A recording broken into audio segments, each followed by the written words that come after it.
قربان جائیں۔ نوجوانوں ذرا غور کرنا، میرے نبی کریم صلی اللہ تعالی علیہ وسلم کے بارے میں حضرت عائشہ صدیقہ فرماتی ہیں کہ عرب کی کواری لڑکیاں بڑی حیا والی ہوتی تھیں، لیکن اللہ کے پیارے رسول صلی اللہ علیہ وسلم عرب کی کواری لڑکیوں سے بھی بڑھ کر حیا والے تھے۔ یہ ہمارے بچے مذاق میں ہمیں کئی دفعہ کہتے ہیں شادی کرا دو، شوگل میں کہہ دیتے، ابا کو کہہ دیتے، ابا کو منہ پہ آ کے کہہ دیتے، کہتے ہیں یہ بڑا بھائی مصیبت بن گیا، یہ ہٹے گا تمہاری باری آئے گی۔ آپ کچھ ایسی باتیں کر رہے ہیں، کچھ ایسے انداز آپ اختیار کر رہے ہیں جو وفادار لوگ کرتے نہیں۔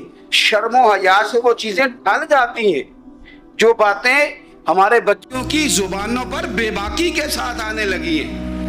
یہ جو ہمارے لڑکے بن سنور کے نکلتے ہیں، یہ جو میک اپ کا خرچہ لڑکیوں کے برابر لڑکوں کا ہوتا جا رہا ہے، یہ جو لڑکے بھی رات کو چہرے پر کریم لگا کر کے سوتے ہیں، یہ بتا سکتے ہیں کہ مقاصد کیا ہے؟ بتا سکتے ہیں؟ یعنی بچے بھی بغیر شیمپو کے بال نہیں دھوتے، مثلاً کیا کرنا ہے آپ نے اس کا؟ بڑی بڑی قیمتی چیزیں جو ہیں وہ آپ نے رکھی ہوئی ہیں، مقصد کیا ہے؟ یہ جو ہمارے بچے بن سنور کے نکل رہے ہیں تو کیا دعوت دے رہے ہیں سوسائٹی کو؟ شارٹ نکڑے پہن کے جو نکلے ہوئے ہیں، اوریاں لباس پہن کے نکلے ہوئے ہیں۔ اقبال نے کہا تھا دیار مشرق حوث میں غلطاں، شباب اوریاں شراب عیسیاں، جسے بھی دیکھو غری کے عیسیاں، ہم ایسی تہذیب کیا کریں گے؟ شباب اوریاں، تم نے اپنی جوانی ننگی کر ڈالی ہے ساری، معاذ اللہ۔ کن مقاصد کے لیے؟ میں وہ اعداد و شمار بتا نہیں سکتا۔ ہمارے ہاں گند سستا ہو گیا ہے، لوگوں نے گناہ تک پہنچنا آسان بنا دیا ہے۔ آپ دیکھ لیں گندگی دروازے پہ اور گند موبائل میں، کیسے بچائیں ان بچوں کو؟ کیا کریں؟ کلیجے پھٹتے، کبھی باتیں سوچتے ہیں تو سوچتے ہیں آنے والی نسل کو کہاں لے جائیں، کہاں چھپائیں، کیا ایسا کریں کہ یہ بچ جائیں۔ خدا را قربان جائیں حضرت عثمان غنی پر۔ مصنف ابن ابی شیبہ میں صحابہ فرماتے ہیں حضرت عثمان غنی نا بڑے مالدار تھے۔ مال آتا ہے تو لوگ عیاش نہیں ہو جاتے، مال آتا ہے تو لوگوں کی خواہشات بہت بڑھ نہیں جاتی۔ بڑے مالدار تھے، مالدار بھی تھے اور سونے بھی بڑے تھے۔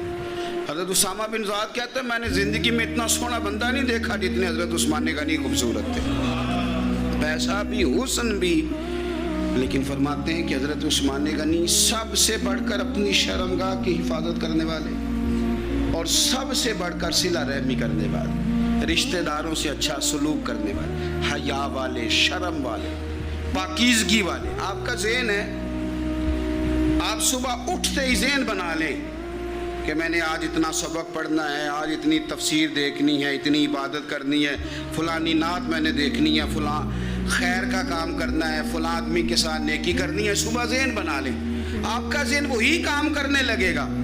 لیکن اگر صبح اٹھتے ہی ذہن میں گندگی ہے، رات کو سوتے ہی معاذ اللہ ذہن میں وسوسے ہیں، تو پھر سارا دن وہی چکی چلے گی، وہی انداز رہے گا۔ تھوڑا سا آپ کو اس کی نگرانی کرنی ہے، تھوڑا سا۔ فحاشی، عریانی یہ تیزی سے پھیل رہی ہے، تیزی سے گندگی لوگ کشید کر کے لاتے ہیں۔ اور حیا کا مطلب صرف اتنا ہی نہیں ہے آپ زنا اور بدکاری سے بچیں، آپ اپنی زبان کو بھی حیا والا بنائیں۔ کوئی کچا کمزور جملہ، گندی بات، گالی کبھی بھی زبان پہ نہ آئے، آپ کا انداز حیا والا ہو، بے باک ہو جانا، بے باک بولنا۔ میں باریکی سے اس بات کو سمجھتا ہوں اور میں آپ کو بہت ساری بزرگوں کے ارشادات کا نچوڑ عرض کرنے لگا ہوں۔ آپ اپنا ذہن صاف کر لیں، آپ کے بہت سارے کام ویسے ہی صحیح ہو جائیں گے، چونکہ ہمارے دین کے اندر زیادہ اجر نیتوں اور ارادوں پہ ملتا ہے۔ آپ کے جو اندر کی پاکیزگی ہے وہ بہت سارا فضل لاتی ہے اللہ کا، اور اگر دل ہی نہ پاک ہو، ذہن ہی نہ پاک ہو، تو وہ خیر کی چیزیں کس طرح کر کے داخل ہوں گی؟ نوجوان میری بات پر توجہ کریں۔ فرمایا وہ لوگ جو اپنی شرمگاہ کی والذین ہم لفروجہم حافظون، وہ لوگ جو اپنی شرمگاہ کی حفاظت کرتے ہیں۔ حضور غوث پاک رضی اللہ تعالیٰ عنہ فرمایا کرتے تھے، دو چیزیں انسان اپنی سنبھال لینا، ایک پیٹ اور ایک شرمگاہ، تو فرماتے تھے ولایت اس کے بڑی قریب آ جاتی۔ ہم نہ ان لذات میں الجھ جاتے ہیں۔ سیانے سیانے بندے، روٹی کمر سیدھی کرنے کے لیے کھانی چاہیے، زبان کے ذائقے کے لیے نہیں کھانی چاہیے۔ یہ زبان کا ذائقہ لگ جائے یہ کہیں کا نہیں چھوڑتا انسان۔ اپنی شرمگاہ کی جو لوگ حفاظت کر لیتے ہیں، کوئی بڑے سے بڑا گناہ کرنے سے بھی بندہ کافر نہیں ہوتا، بندہ کفر کرنے سے کافر ہوتا ہے۔ گناہ بڑے سے بڑا کرنے والا بھی گناہ گار ہے، کافر نہیں۔ لیکن بعض گناہ ایسے ہیں جو جس وقت بندہ کر رہا ہوتا ہے اس وقت وہ مومن نہیں ہوتا۔ میرے نبی کریم صلی اللہ تعالیٰ علیہ وسلم نے فرمایا، جب کوئی شرابی شراب پیتا ہے اس وقت مومن نہیں ہوتا۔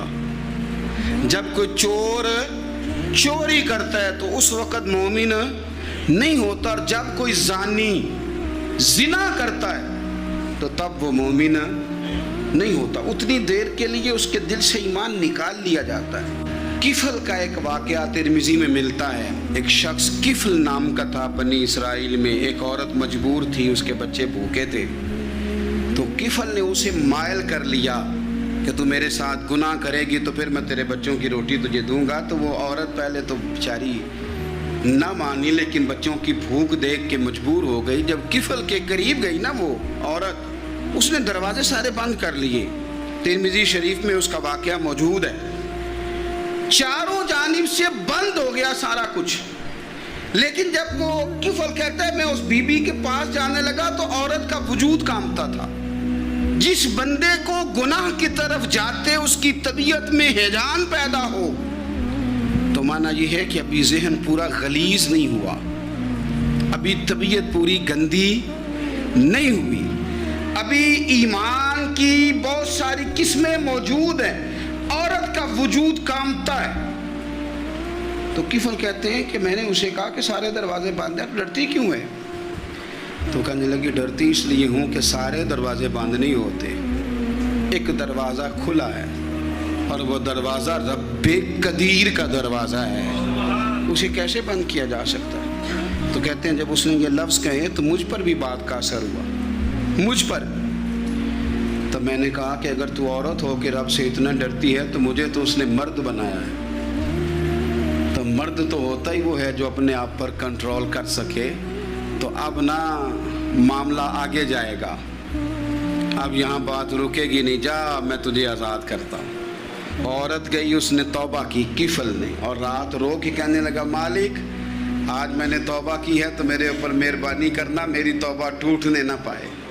رات اس نے توبہ کی، رات ہی انتقال ہو گیا۔ لوگوں کو پتا تھا بڑا بے حیا ہے، بد کردار ہے، گناہ گار ہے، شاید لوگ اس کا چہرہ دیکھنے بھی نہ جاتے، پر مالک کریم ہے نا۔ حضور فرماتے ہیں سویرے اس کے دروازے پہ لکھ دیا اللہ نے، لوگوں رب نے کفل کے سارے گناہ معاف کر دیے ہیں، اس کے دروازے پہ لکھ دیا گیا۔ جب آپ اپنی حفاظت کرنا چاہتے ہیں تو اللہ پھر اسباب بھی پیدا کر دیتا ہے۔ اپنی شرمگاہ کی، اپنی نظر کی آپ خوب حفاظت کریں۔ اور میں آپ کو ایک بات عرض کروں، ایک بندے کے باحیا ہو جانے سے نا، ایک بندے کے ٹھیک ہو جانے سے اس کے دائیں بائیں بے شمار لوگ ٹھیک ہو جاتے ہیں۔ نہ چاہتے ہوئے بھی آپ کی نیکی کا اثر آپ کے دوستوں پہ پڑتا ہے، نہ چاہتے ہوئے۔ اور ایک بندے کے بگڑ جانے سے اس کے دائیں بائیں بہت سارے لوگ بگڑ جاتے ہیں، بہت سارے لوگ بگڑ جاتے ہیں۔ آپ اگر اپنے لب و لہجے پر یہ پابندی لگا سکیں اور اپنے آپ کو اگر آپ سنبھال سکیں تو پھر یاد رکھیے گا بڑی ساری چیزیں بہتر ہو جائیں گی۔ اپنی شرمگاہ کی حفاظت کرنے والے الا علی ازواجہم، مگر یہ کہ اپنی بیویوں پر، او ما ملکت ایمانہم، یا اپنی شرعی باندیوں پر۔ اس زمانے میں جو لونڈی خریدی جاتی تھی اس سے بھی وطی کرنا جائز تھا، اگرچہ اب لونڈیاں موجود نہیں ہیں تو یہ فعل بھی موجود نہیں، سوائے اپنی بیویوں پر یا شرعی باندیوں پر۔